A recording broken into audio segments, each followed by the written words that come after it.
just been very spiritual lately, and it's like, wow. He's always been that way. Being the hour of 7 o'clock, we'll Really open the impressed. meeting My daughter of February was 3rd, some of 2015. the comments, and it was like, And this great.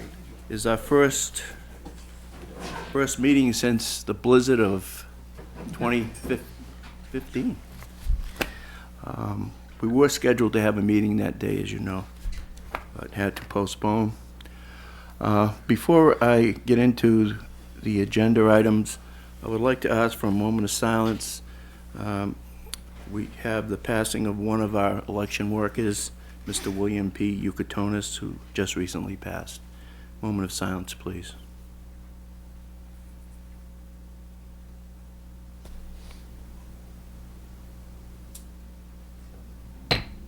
Thank you. I'd like to take this time to welcome and introduce our new town manager, Brian Pellia. As you know, we've been with a interim town manager for about 6 months, and we went through the process, and Brian was a successful choice, and the board feels very confident that Brian will do an excellent job. He is well-rounded, a background that we think would be beneficial to the entire town. So with that, I introduce Brian. Thanks, John. It's great to be here. I'm very happy to have this opportunity. I'm excited about it. The staff were very receptive and helpful today and helped me dig into the work that's ahead of me. My family and I are going to be relocating here, hopefully by the end of the month, and close on our house. And so we're excited about that as well. So look forward to working with everybody. Likewise. Thank you. Very good, thank you. Before we get into the agenda items, I just have a couple of brief announcements. As you know, we were closed due to the storm last week. And I just want to thank those individuals who worked so hard during that. I'd like to recognize, first of all, the acting town manager, Dennis Power. Dennis did an outstanding job, not only during the storm in overseeing our EOC personnel and safety personnel. He also helped us in time of need. When Mr. Zaneski left and we began the search process, I had called Mr. Power. He was out of state, on vacation, happily retired, and I had my doubts as to whether or not he would accept the acting position. But as a loyal town resident, he said anything for my town. So we had him here since August 8th of last year, and Dennis's last day was the 31st of January.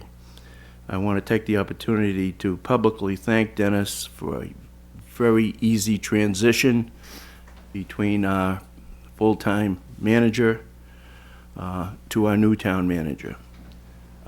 Dennis was outstanding. He had a good background of the community because he has served as the previous town manager for 30 years.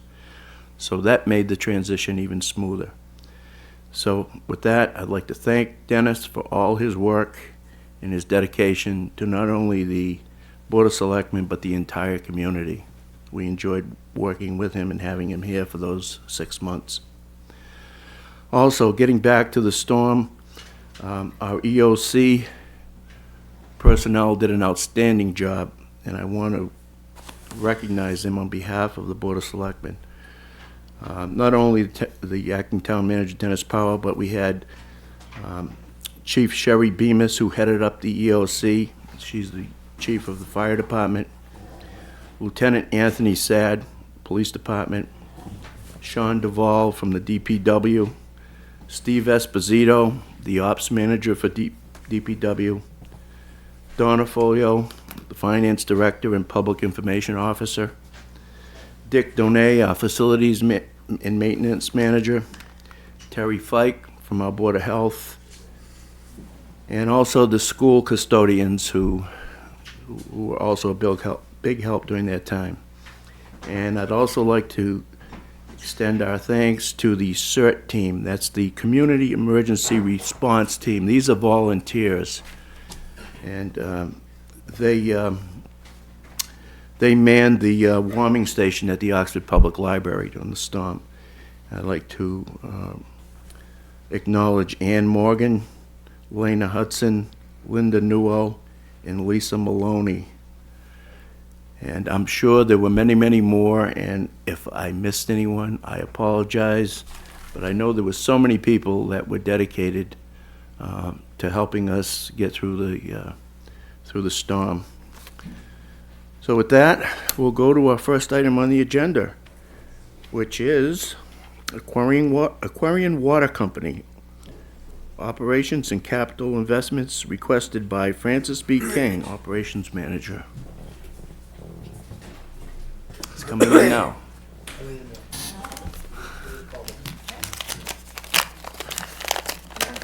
Good timing. I know we're running a few minutes ahead of schedule. I apologize for.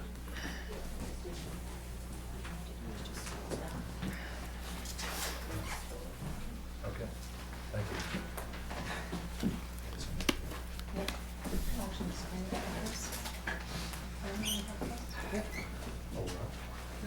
Feel free to come forward. And, Right here? yep.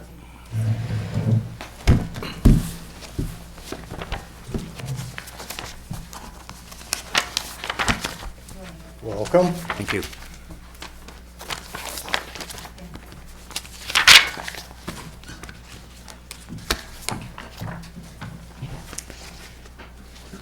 Could you please identify yourselves Thank you. for the record, so people at home will know who you are as well.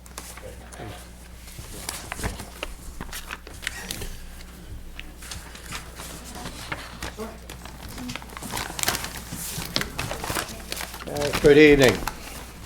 My name's Francis King. I'm Operation Manager for Aquarian Water. We thank you for having us tonight.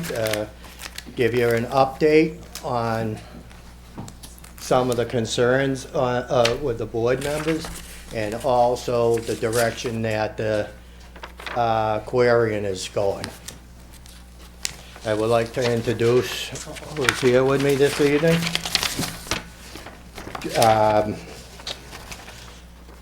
Let's see, John Walsh, Vice President of Operations.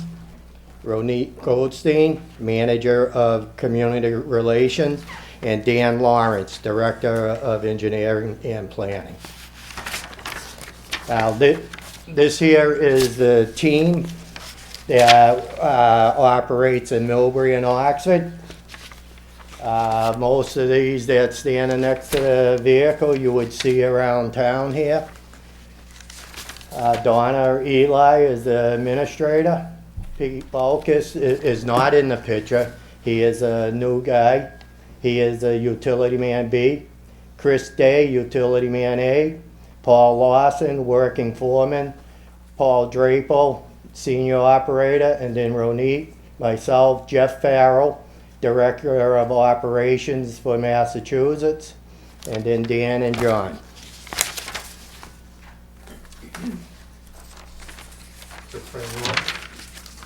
So actually, the presentation can be shared between Fran, myself, and again, I'm John Walsh, Vice President of Operations, and Dan Lawrence. So we'll kind of be passing it back and forth between each other. The first thing I wanted to bring up, and you may have seen. Could you use the microphone? Is it possible for you to use that mic? I don't know if you can stand over there or. Yeah, sure, that's fine. Because otherwise they won't be able to hear you at home. Okay.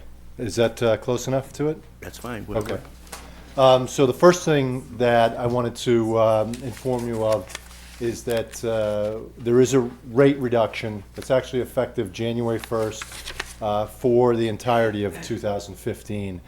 That came about because there were changes at the IRS and tax laws, and we ended up getting a tax credit And we proposed to the Department of Public Utilities that we pass back that full credit to the customers over a 1-year period.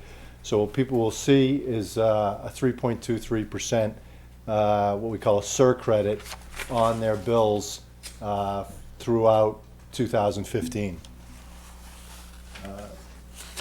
Second item I wanted to talk about this evening is our infrastructure plans.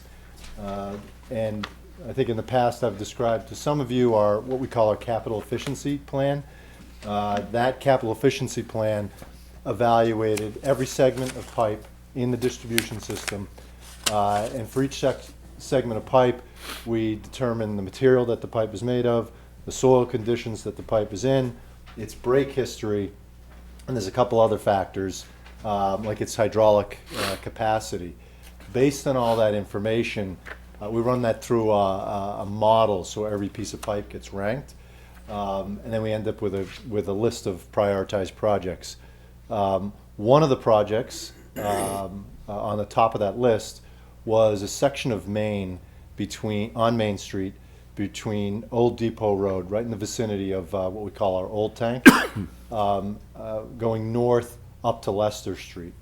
It's about a 5,400-foot section of water main that we're in the process of replacing, and Dan's going to talk a little bit about the specifics about the project. Before Dan speaks, though, Fran's going to talk a little bit about our work with the town on the project. As you know, phase 1 just was completed, and before we did phase 1, we met with the Mass DOT, Oxford DPW, Oxford Police Department, the school bus company, and school department to see what any of their concerns might be throughout the project. And we gave weekly updates on the project, which most of you received. And if there was any issues, we stopped each individual house that called with an issue, and we ironed it out with them at the best of our abilities. And as far as we know, everybody was pretty happy with the project. Again, I'm Dan Lawrence. It's good to be here.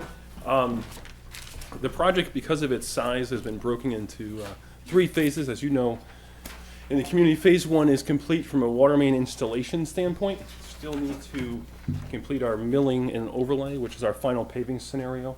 We are in the midst of coordinating with Mass DOT right now in terms of timing of that, since it's their road. They get to decide the ultimate timing of that, but it was 1,300 feet of water main. Phase 2 is scheduled to begin this year. Same contractor was bid with phase 1. We're estimating that Mass DOT will not let us on the road before April 15th, like every other Commonwealth community, when the paving facility is typically open. But we will continue to talk to Sean Dival about that and coordinate. We did have a meeting together in December. And there is a phase 3, which right now is scheduled for 2016, which includes 1,900 feet of water main, which kind of puts all those 3 red, green, and blue sections together that can be addressed. So we're moving on. It is a 16-inch water main, so it's relatively large. And I guess that's it. Next, we wanted to talk about working with the town on infrastructure improvements. And what I mean by that is really 2 categories of projects. One is on projects where the town is doing work in the roadway, like a paving project, and we have water main there. We look at opportunities to replace the main. The other is working with the town to support growth and especially the industrial park. So I want to talk a little bit about both those. This is kind of in the same vein as back in it was around the 2007, 2008 time frame, where we did the Sutton Ave project, the Sutton Ave tank project with the town. So to kick that off, Dan and Fran met with Sean Dival back in December to talk about, we wanted to share what our plans were for infrastructure upgrades, and we wanted to hear from him about what type of projects the town would be doing in the roadways. So what we heard from Sean is about two projects. One we learned about in December, the other one in early January. The first one is, and I'm sure you're all familiar with this, on Old Worcester Road and Old Depot Road. There's an intersection that the town's realigning. We have a water main there. It is on our priority list. It's not on the top of the priority list. We have really three categorizations of main replacement needs. The one on Old Worcester Road fits in the second category, so it's not in the high priority grouping. The second is, we understand that the town is installing a sewer on Leicester Street. And so we're evaluating the opportunity to replace the mains along with your projects. We do have to balance the needs of the system in terms of public health and safety with the needs of, I'll say, prudent spending and the impact that the projects would have on rates. But we're looking at both of those opportunities right now, and we'll continue working with Sean on them. Yeah. So, so you're familiar with your industrial parks. We had a conversation with Sean in December, and we have been talking with the town and various times related to the industrial parks, the possibility of bringing water both to, we refer to Industrial Park West and Industrial Park East. Obviously, 395 is right in the middle of both of them. So we retained a consultant to help us do a little bit of a hydraulic evaluation and look at some situations. We did have one person, one business, one applicant send in a request for water main extension on the west side. And so what you have on the map, just for your benefit, I'm going to slide over here. I wish I had a pointer. I don't. This is the southerly extent of our water system, that yellow line up there. The two yellow lines on 395, forgive me, on 395 represent some existing conduits that were installed when 395 was put in. Fran did a great job tracking that down because that took a long time. DOT didn't know where they were at first. There are two of them. No one knows if anything's in them yet. They said we should go look at them, which obviously we cannot do that with the snow level we have. But there is a possibility, so we don't have to, a possibility to get across 395 in a much more economical way. As we look at this, I was talking to our consultant and having done some of this work myself over the years, one of the biggest things we need to understand is what is the town's vision for the industrial parks relative to build out, relative to water demands, relative to building size. Every building type, size, material has a different fire flow demand, has a different domestic demand requirement. And right now we don't have that information. We had one person call us and send us a letter, so we know about one thing. In order for us to finish an analysis about the pipe size, whether we need a pump station, whether we need another tank, all those things go into fire flow primarily. So we really need the town's input on that, and that's really something that we could guess, and it's a really bad idea. So we really feel like some investment on the town with us would be very helpful. So that's where we are on that. I don't know if anybody had any questions. So.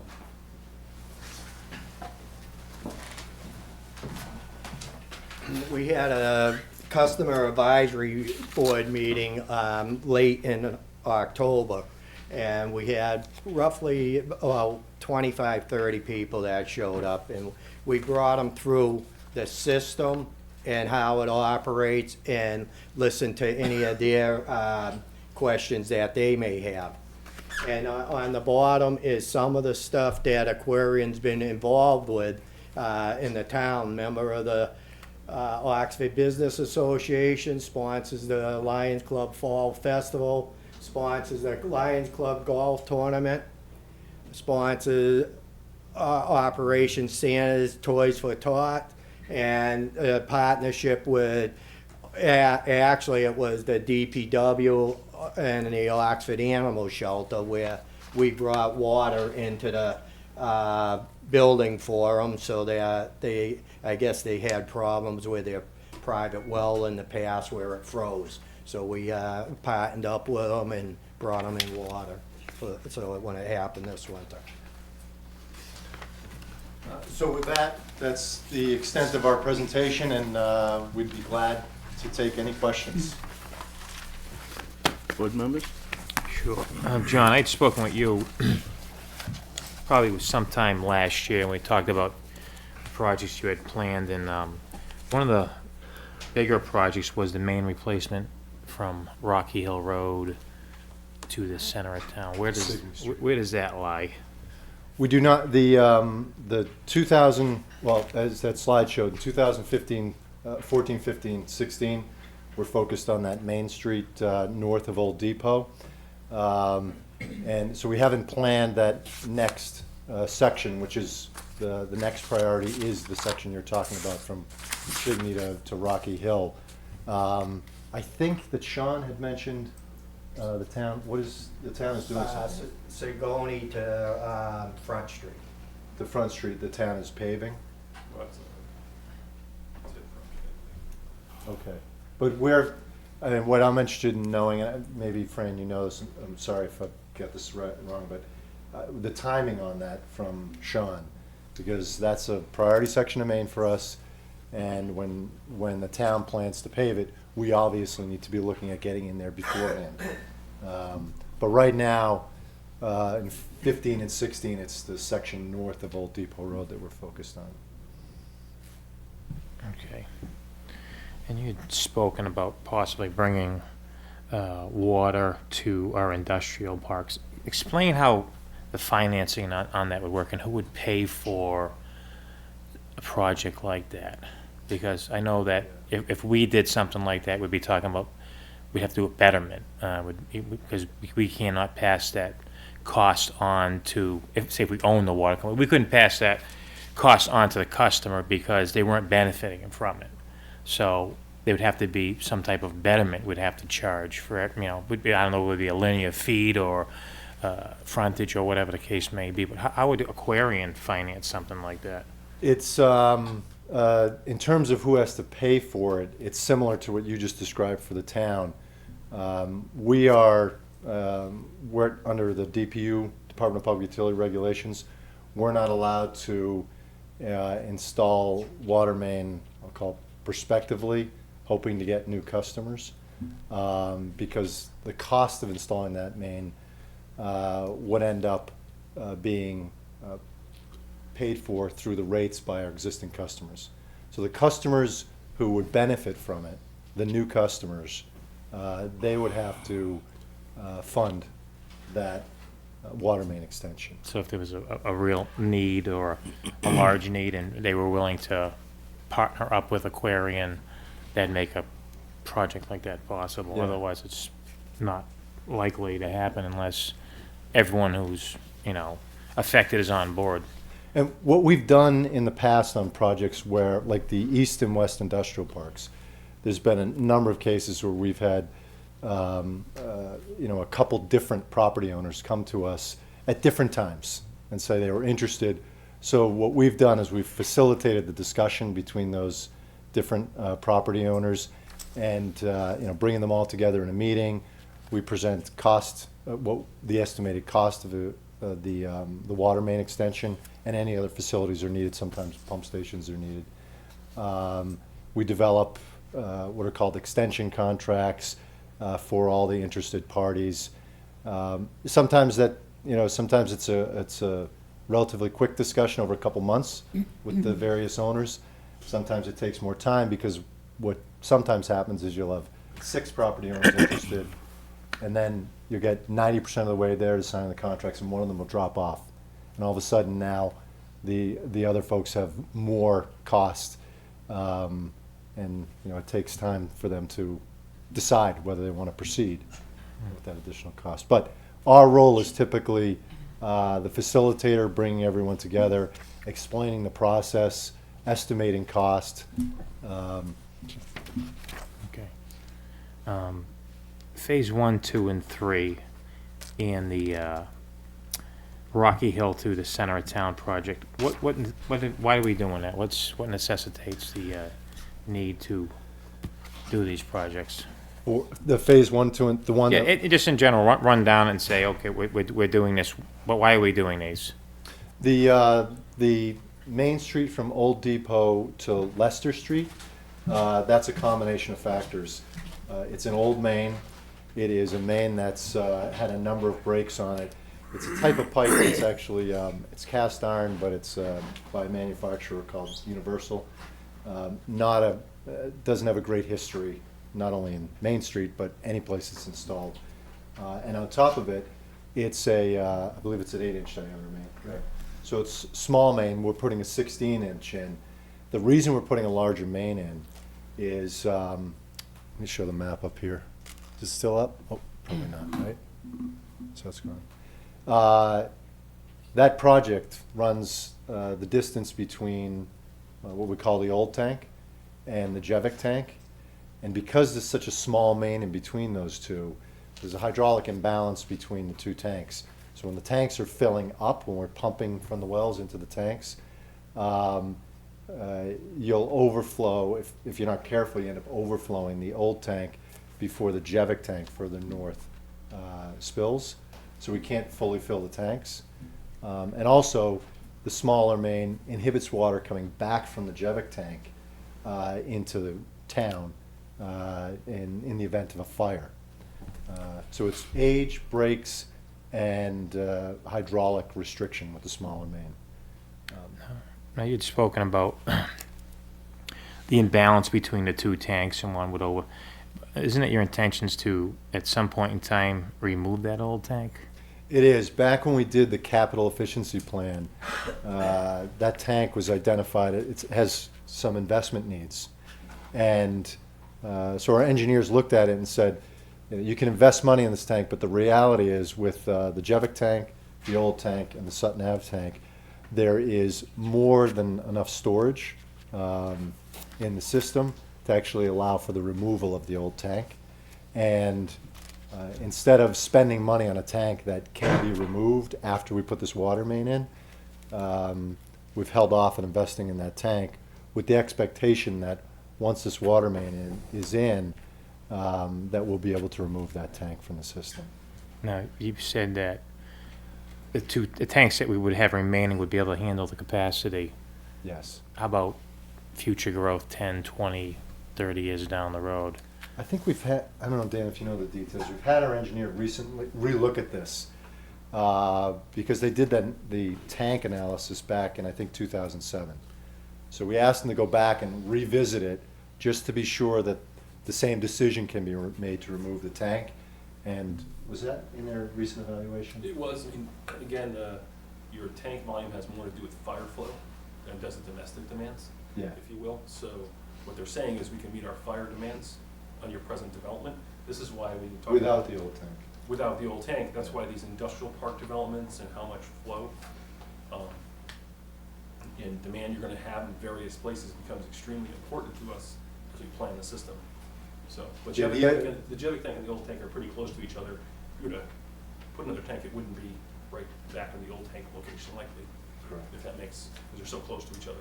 You want them distributed in Right. the system. You'd have it somewhere along the lines, would make it more of a, and then the Rocky Hill to Saguenay Street. Yeah. The reason for that one? Yeah. I know that hydraulic deficiency is part of it. Fran, what size main is that? That's 8-inch. 8-inch. So again, the ability to move the water from the two tanks in the north into this area of town here is restricted by that 8-inch main. What happens when there is a fire? There was a fire down the street here, I think last year. Fran, correct me if I'm wrong, but I think a lot of the water came from the Sutton Ave tank. That's correct. And you'd rather have larger mains in there so you can actually draw down all the tanks relatively equally during a fire like that. So that you can actually use the water that's in the Jevic tank, for example. Okay. And just when you plan on doing the Rocky Hill to the center of town, as far as your restoration, your paving specs, you'll be following the same DOT guidelines when you. The town owns that section of road, right? Right. That's Yeah. why I ask, because you wouldn't be dealing with the DOT, you'd be dealing with. We'd be doing what Sean wanted us to do. That's what we'd be doing. Okay. That's all I have. Chair. Yes. So from Old Depot Road south, what size water main is that in there now? Fran, do you know that? 12-inch. 12-inch, okay. And we actually replaced some of that in 2009, correct? Correct. With what? What size? 12-inch. 12-inch. So 12 inches from Old Depot to the end of Oxford, or?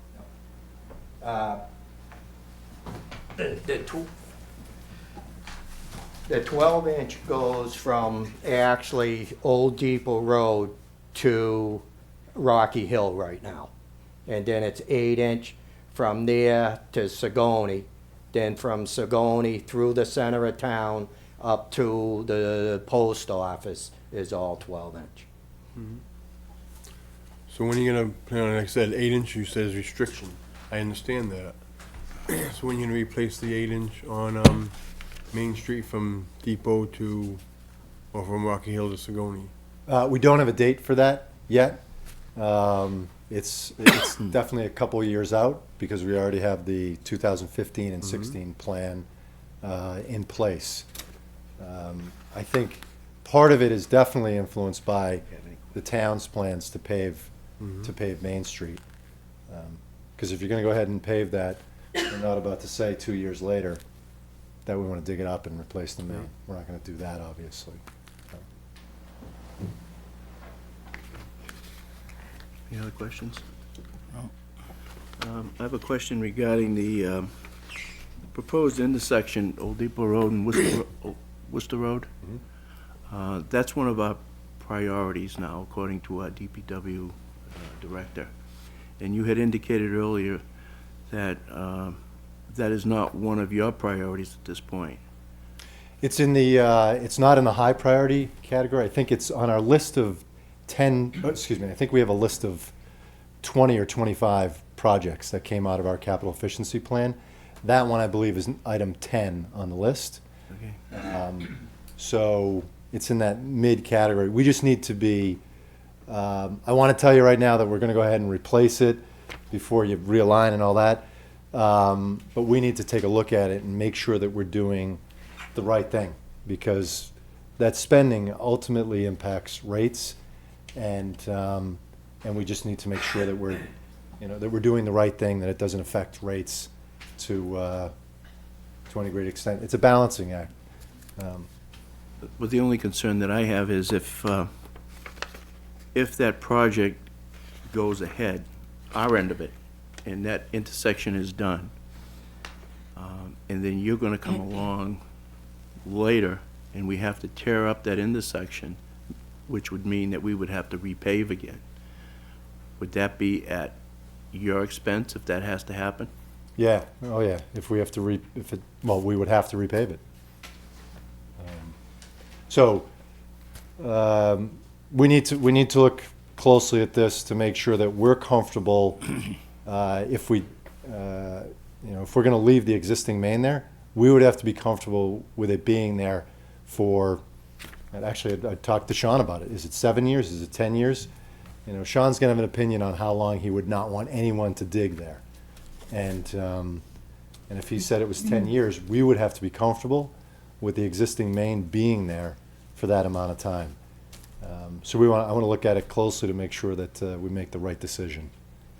And we will continue working with Sean. I know that timing, it isn't defined yet, right, the realignment? No. But it's likely this year. Yes, it's on the top of our priority list. Yeah, yeah. So it is on the top of our priority list as well, to make sure that we make a timely decision based on the schedule that the town has. The other question I have, and I don't know if I missed it, but the tank up off of Old Depot Road, the water tank, is that coming down? We haven't made a decision to take it down yet, because we would need this section of Main Street, these 3 phases done before we could do it anyways. So It's still operational. oh yeah, it's still in operation, still in service. Once I think as we move through 2015, we get more of the water main in on that section of Main Street. We'll make the decision of when and if we're going to take it down. The cost really isn't a significant factor there, because actually taking down tanks is not nearly as expensive as building them. I guess I'm more concerned about the waste of water. I mean, if you go up there now, you're gonna see tons of ice. I don't know where it's coming from. Is the tank leaking? What's the problem? I don't know, Fran, do you know? It gotta be just groundwater, because the tank just was inspected last fall. Yeah, inside now, right? Right. Yeah. Yeah, 'cause I haven't been up there this past winter, but winters past I've been up there, and the whole area is just like 1.5 to 2 feet of ice all coming down from the side of the tank, around the bottom. Yeah, well, on the side of the tank, you're gonna get it anyways, because of the cold will freeze the wetness on the outside, but a lot of what you saw was because of the restriction of the water main. Because the tank was actually overflowing. This was years ago, and I don't know when that was, but years ago, when the wells were pumping up to those two tanks, what would happen is the first tank as you go north, the old tank, hydraulically that would fill first, and it would reach its overflow, start to overflow before the Jevic tank further north filled up. And that's because of that, both the tanks have the same overflow elevation, right? Correct. So if you have a large enough water main in between the two, they fill and empty at the same rate.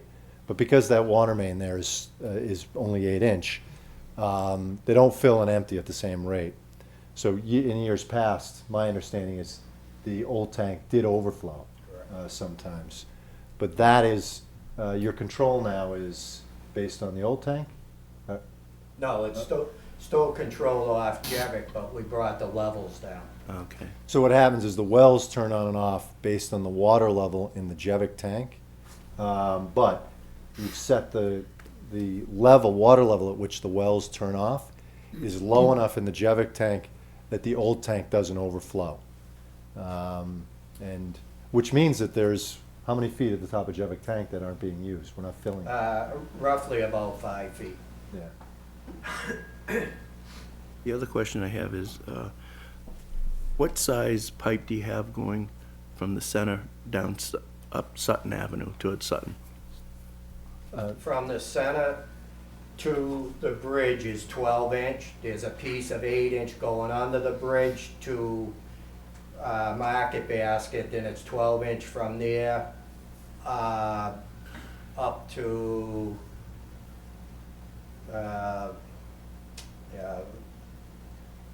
the road, the first right.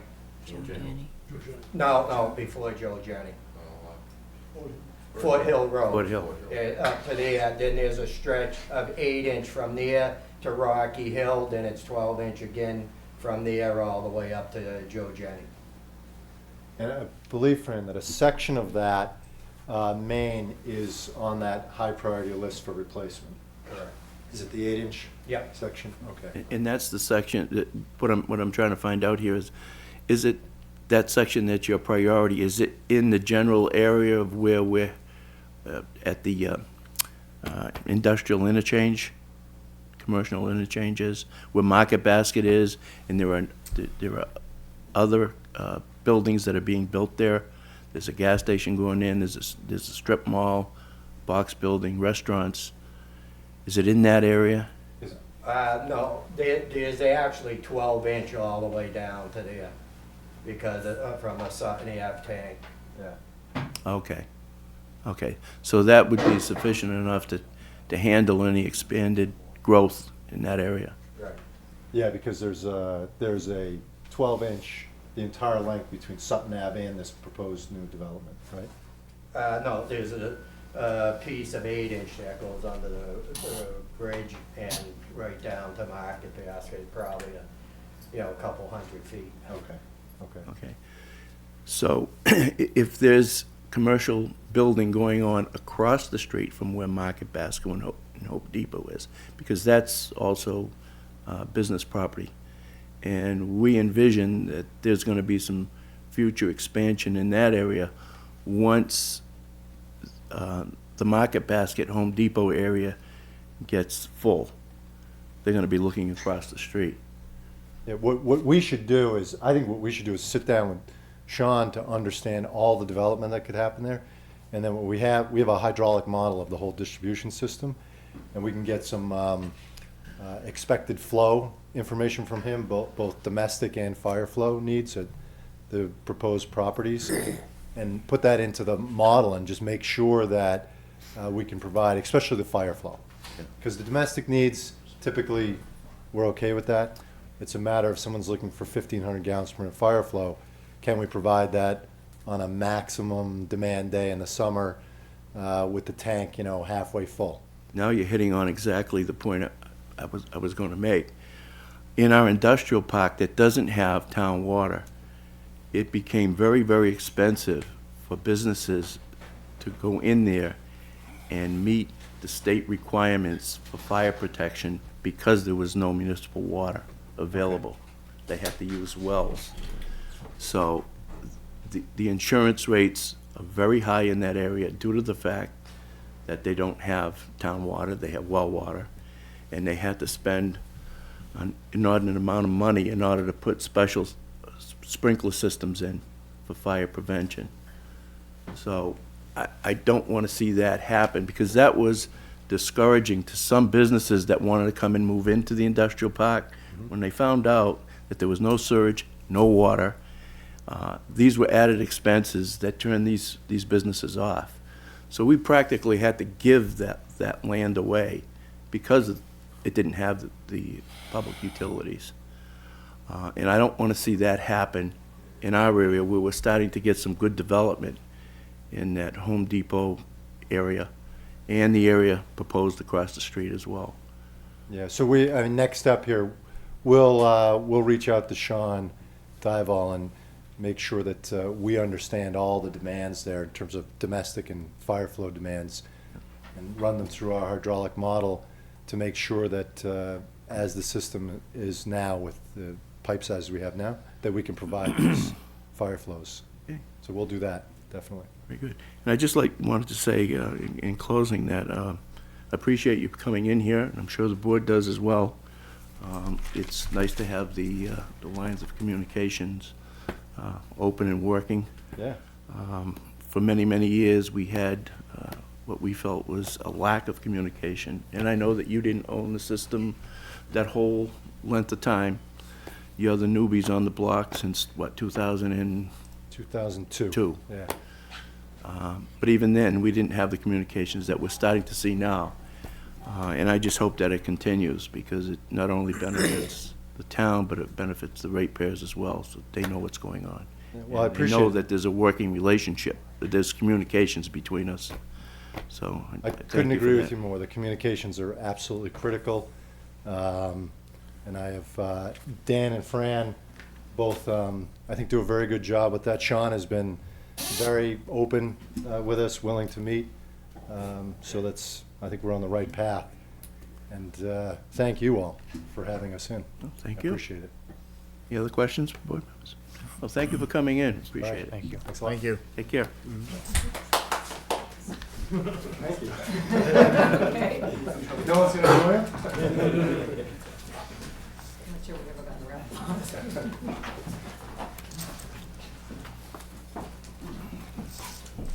Thank you.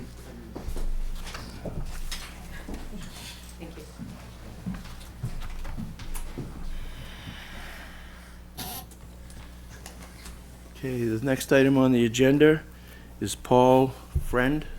Paul, could you come forward, please?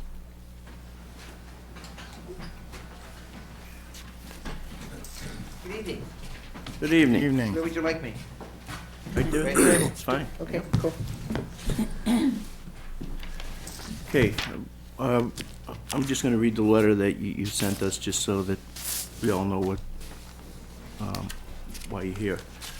The letter was addressed to the Board of Selectmen, and it's from Paul, our friend, 9 Heritage Drive.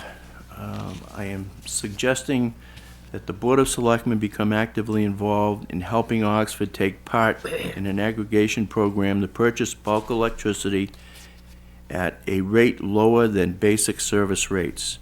I think it would be a good idea to invite Mr. Kenneth E. Einstein to speak at one of our town selectmen's meetings. Mr. Einstein is involved with over 50 towns and municipalities working on aggregation to lower the cost of electricity. And you list his address for our information. And it's signed by you, Paul, our friend. It's me. Okay. So, what's your request? Okay, my name is Paul Friend. I live on 9 Heritage Drive in Oxford, Massachusetts. Moved there September 1983. It's been a while. We've been up on the hill. Places up there were built originally by Betty and Paul Kaplet. Some of you will remember them. And my house is all electric, everything. The heating system, all of the appliances, everything in the house is electric. So when I wake up in the morning and I go to bed at night, I'm paying the electric company for whatever is going on there. My bills, beginning the one we get from December for due in January and January due in February, was rather exorbitant. And I live there with my wife. We are both retired. She used to teach here in the system. We have grandkids up on an occasion on the weekend, but we don't use a lot. Really, we don't really use a lot of electricity. You know, wear sweaters, keep warm, and it's just gotten up high. National Grid, I received information, one of which was this lovely letter, not a letter, it's Energy and Environment Affairs from the Executive Office of Energy and Environmental Affairs. It lists a whole bunch of places that you can call for legal division, pipelines, and 2 consumer complaints. One was a local number, and I called that. And I ended up talking to 2 different people, Donna and another person, and we were talking about, you know, the rates of electricity and how you can go get from another company to purchase your electricity, even though you would stay with National Grid, but you would get a different supplier for the energy. And they talked to me about aggregation. Aggregation is evidently a process which communities provide residents an opportunity to purchase cheaper group rates for their electric bills.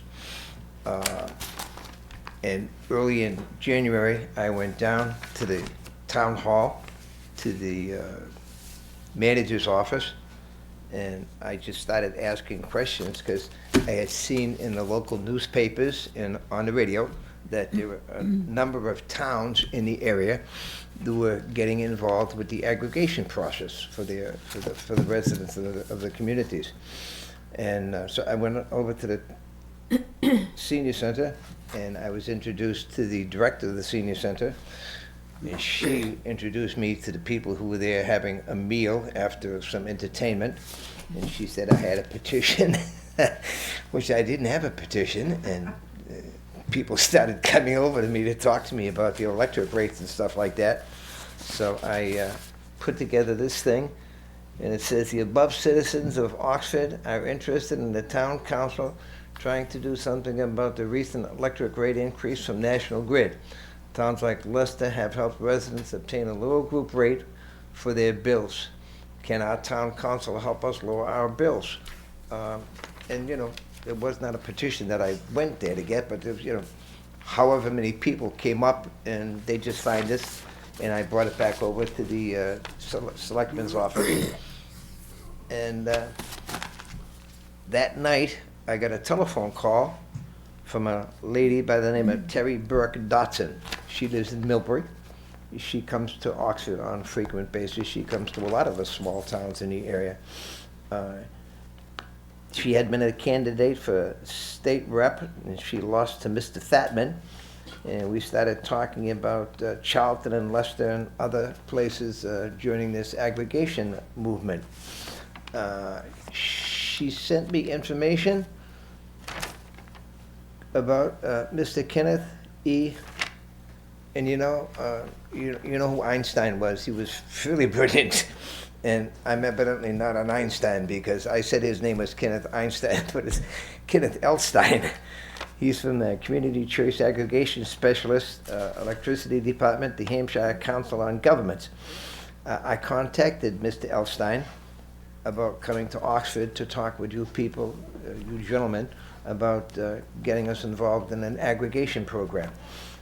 He told me that he cannot come unless you people invite him.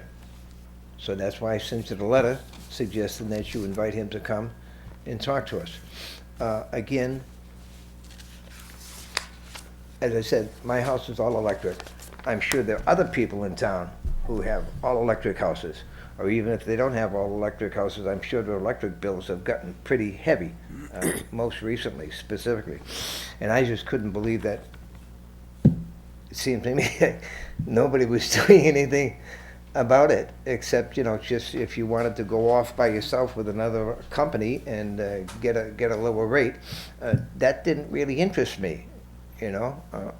I guess I was afraid to get involved with another company. I had no idea who the heck they were. There was this little piece in the Webster Times recently, Fatma hits the ground running. And I'd like to quote from him. It says here, one area we are focusing on heavily is utility costs and long-term solutions to try to make sure we can bring down the cost of electric bills. People are getting crushed by these, and I find it completely unacceptable. I really find it unacceptable that they were allowed to just, you know, up their rates. Of course, they have to make money. I do understand that. But again, he sent me stuff, Mr. Elstein, and I think I made copies of some of this stuff, which I left at the last scheduled meeting that you people had. I came down to see what was going on. And there's a whole bunch of stuff about Mr. Elstein and other places that are doing the same work with aggregation.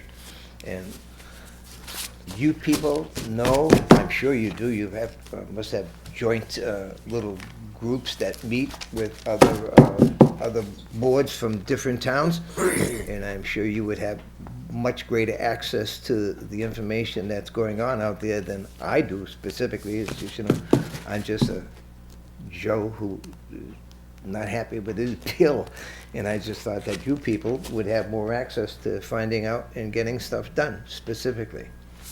That's why I came, and I do appreciate you having me come and speak to you guys, but that's where I am. I just was not happy with my bill, and I just figured that there had to be at least a group of people in town who are similar to me and having very high electric rates recently. And it's getting worse. According to the people that I had talked to at the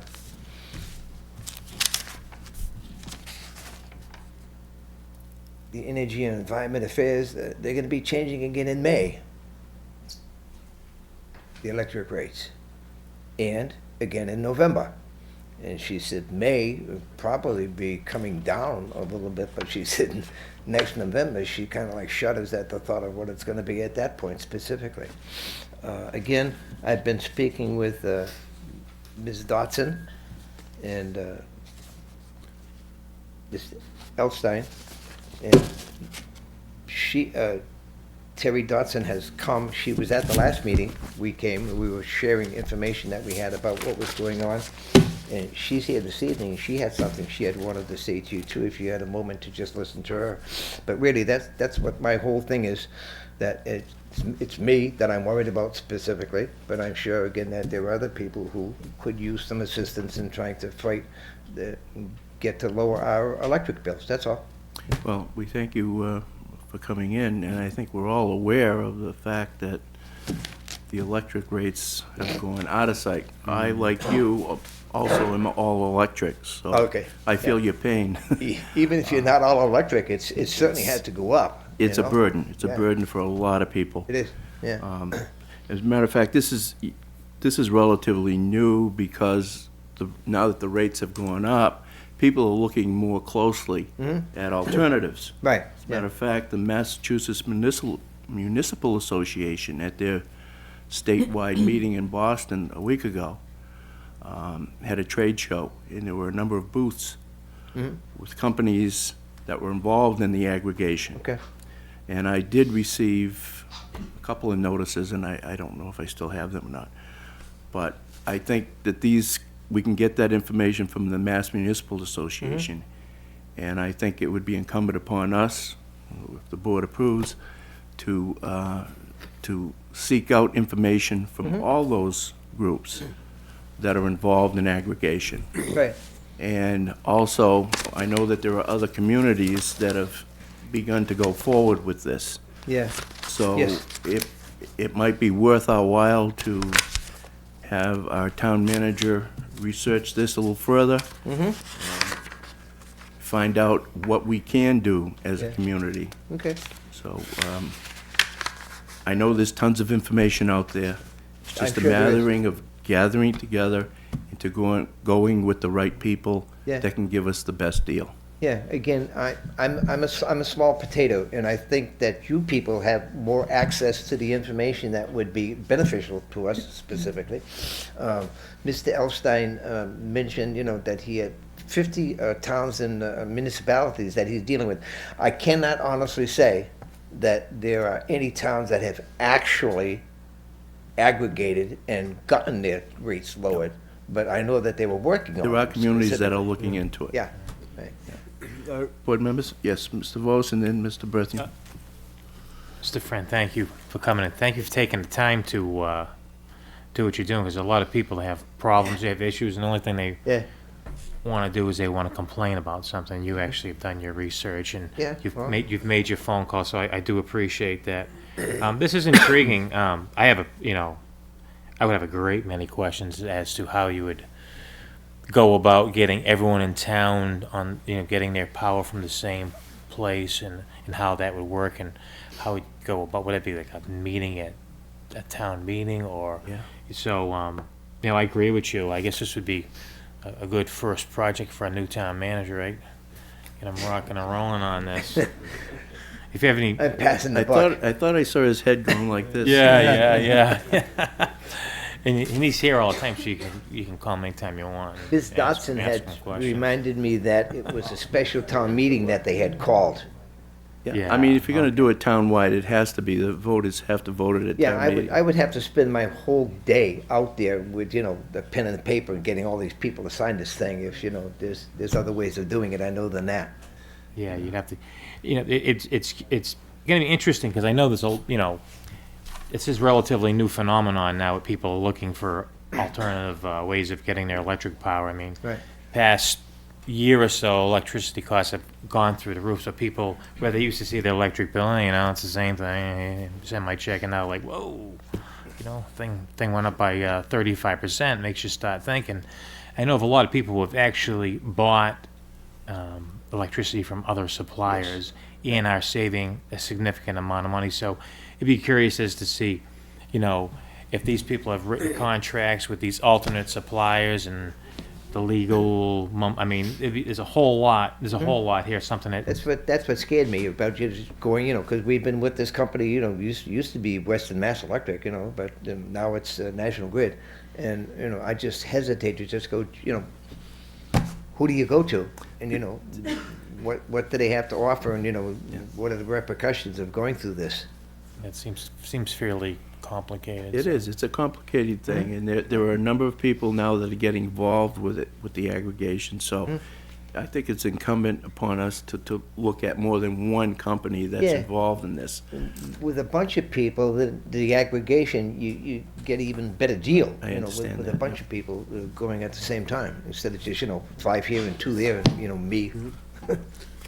But it's something that the townspeople would have to vote on. Yes, oh yeah, absolutely, I understand that. But again, I thought you had more And there are a number of resources. ways of going about this. The board can put the article on the town meeting warrant, if it so chooses, or you have the right to petition for an article. And I believe at the annual town meeting, we have number of 10, all you needed would be 10 signatures, registered voters, Okay. in order to get the article on the town meeting warrant. Okay. And it appears as though you had a number of people from town that have already signed this, so Yeah. that wouldn't be a difficult issue. Okay. But I think it's worth exploring, and I think we should do it. Yes? Yes, Chair. I did hear that Leicester did the bulk thing, got a Yeah. savings. So you might want to talk to somebody in Leicester. Leicester, Charlton, Yeah. They'll look at it. Shrewsbury, a whole bunch of I places. just bring it up to the town specifically. manager so he can Again, call them towns to find whether out. they've actually done it, but they've at least They're explored exploring it. Yeah. I know Charlton has explored it. You Right. could probably get a hold of Administrator Carter out there. She can probably give you some information on that as well. John. Yes. Well, I'd like to also thank you for coming in.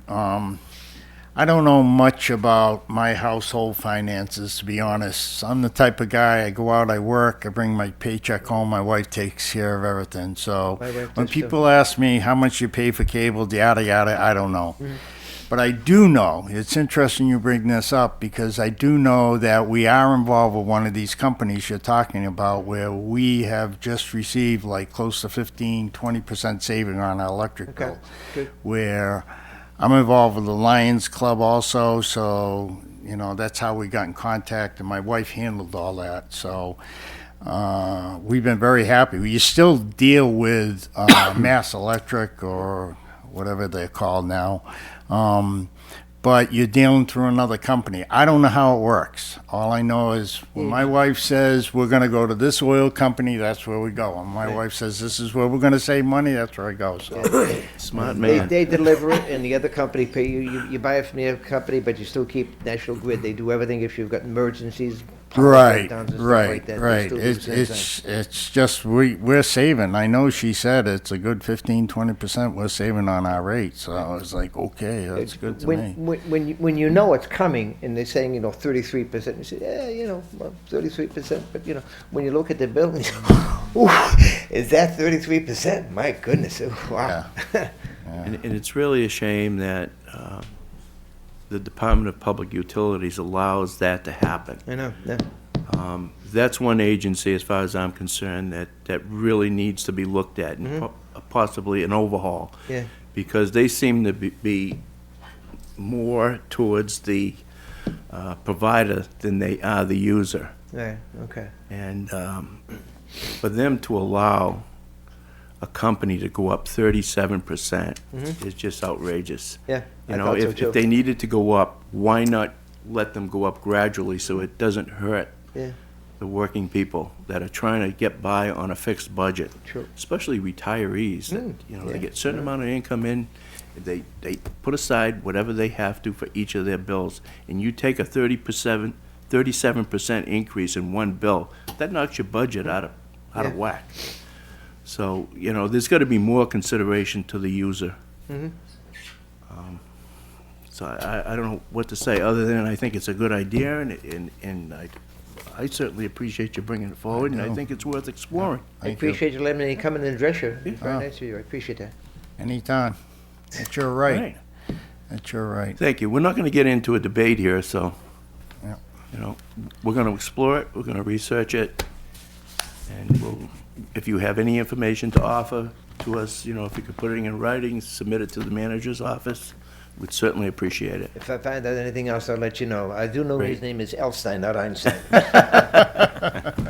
Thank you very I don't know much how for I did doing that. it. Thank you very much, gentlemen. Have a good Thank evening. you. Have a good evening.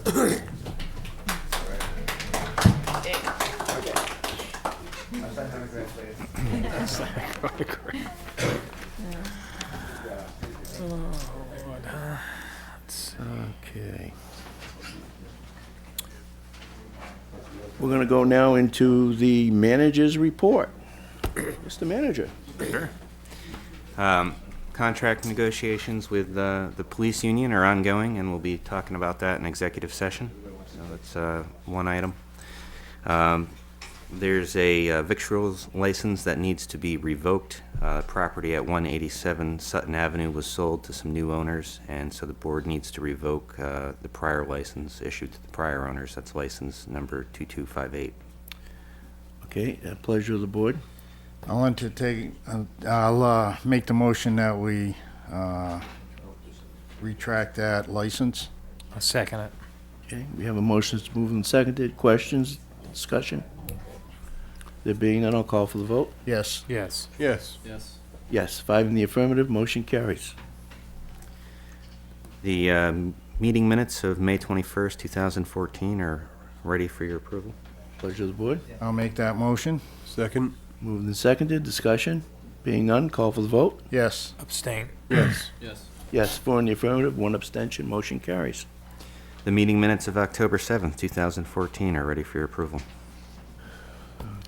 I'll make a motion to approve. Second. Moved and seconded, discussion? Being none, call for the vote. Yes. Yes. Yes. Yes, 5 in the affirmative, motion carries. We have 3 candidates for the board to interview for a patrol officer position. We suggest scheduling an interview for February 10th. Entertain a motion? I'll make the motion that we set that date. Look, I'll second it for discussion. Okay, it's been seconded for discussion. Mr. Vos? So we're talking about next week? The list is already there.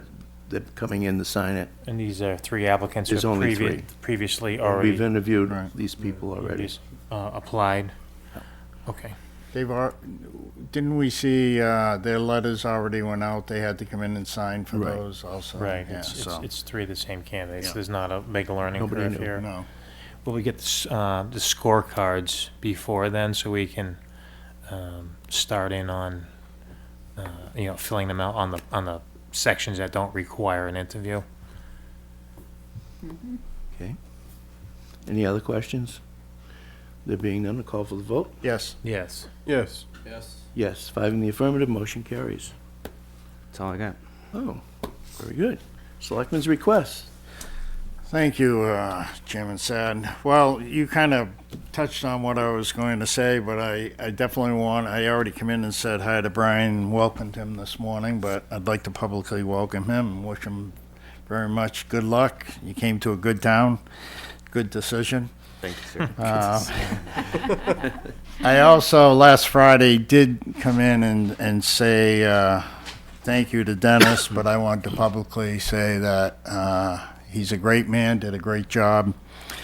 It was great to have that new blood flowing through the system, so good luck filling in on his shoes, because he's a great man, but I think you'll do well. And I also just want to thank all those involved with last week's storm and even yesterday's storm. I've said it zillions of times, they do a great job. I'm very proud of the people in this community. We have a great staff, and just wanted to say thank you. And that's all I have. Mr. Vos?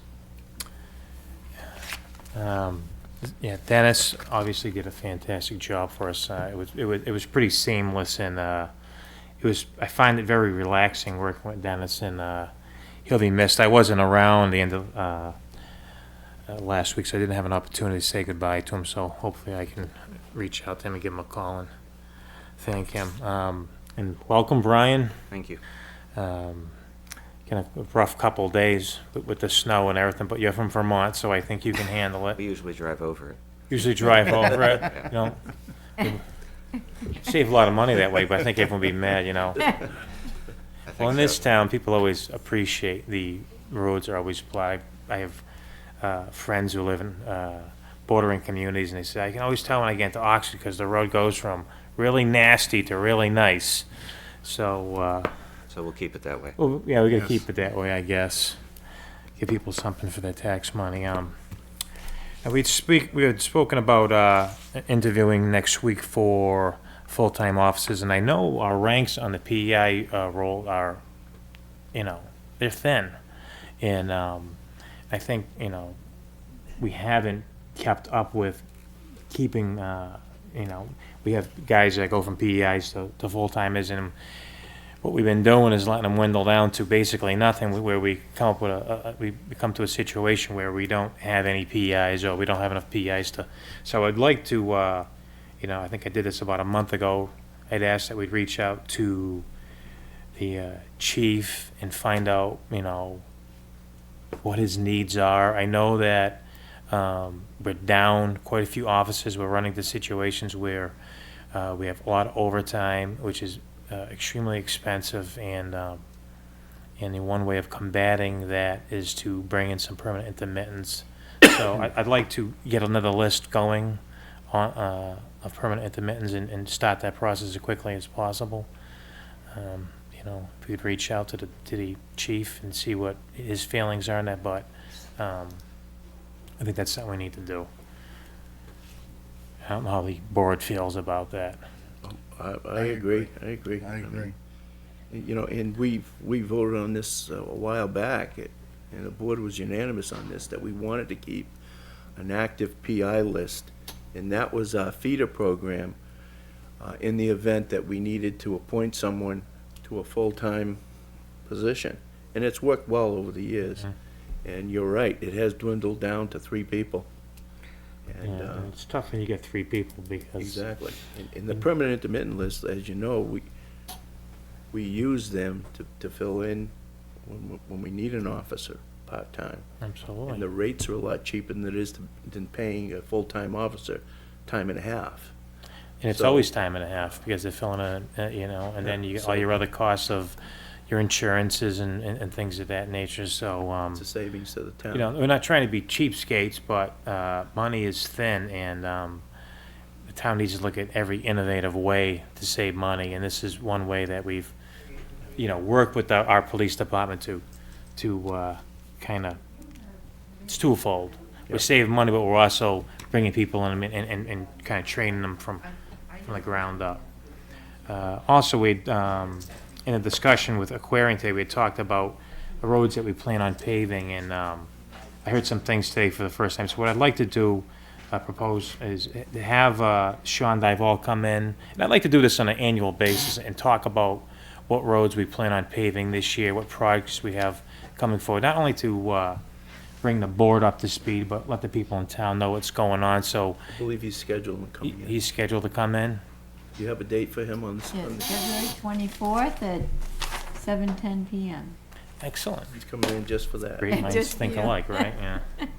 And then there's a gentleman on Park Street, and I don't know if the manager had got that email or not, but Casey, if you could forward that to the town manager and just maybe reach out to that resident and see what his concerns are. I guess it's getting extremely difficult to get in and get out over there, and at least we owe him a phone call back to. Is that the emergency exit one? No. It's a left-hand turn. On Park Street, right by Dunkin' Donuts, where they, I don't think I saw that. Yeah, if we could just reach out to him, give him a call, and maybe have Sean speak with him, and if there's anything we can do there, or it may be one of those deals where it's inconvenience for him, but it's not a big enough issue that we can actually take action, but we at least should give him a call back. And No, Mike, I think that's an excellent idea, but I'm wondering if we could add something. What we used to do is when we had concerns like that from a neighborhood, we would have the police do a walk and talk, go to the neighbors and ask them what concerns they have relative to the issue, so that you have not just one Consensus. person's opinion as to what has to be done. You have the entire neighborhood's opinion. yeah, that'd be great. And I guess in the interim, just maybe give the resident a Oh, call. absolutely. Give the resident a call and say, this is what we're gonna do. Sure. That way he doesn't, think that we're just ignoring him. And that's all I have. Thank you. Mr. Bertheum? yes. That's it, I'd like to thank Dennis for, like the other guys. I'm glad I met him this time, and Brian, I'm sure you're gonna do well. Thank you. Offers a good community. That's it. Thank you. Mr. Mahota? Same thing. I'd like to welcome you, Brian. It's a great town. We have new ideas. Just to thank Dennis for everything that he did and being happy with it. So it was nice to have him. It was a smooth transition. So It was. Well, I certainly echo the feelings of the board on both accounts, on our acting town manager as well as our new town manager. And with that, I have nothing further. I do have a request for an executive session. And when we go into executive session, if it's voted, we will only be coming back out only for the purpose of adjourning. We will be going into executive session under Section 2 of the Open Meeting Law to conduct strategy sessions in preparation for open negotiations with non-union personnel and to conduct collective bargaining sessions or contract negotiations with non-union personnel. And under Section 3 of the open meeting law, to discuss strategy with respect to the collective bargaining or litigation if an open meeting may have a detrimental effect on the government's bargaining or litigating position, and the chair so declares. So with that, I'll entertain a motion to go into executive session. So on a roll moved. call. So moved. Yes. Moved and Yes. seconded. Yes. Yes. Yes. Yes. 5 in the affirmative. We are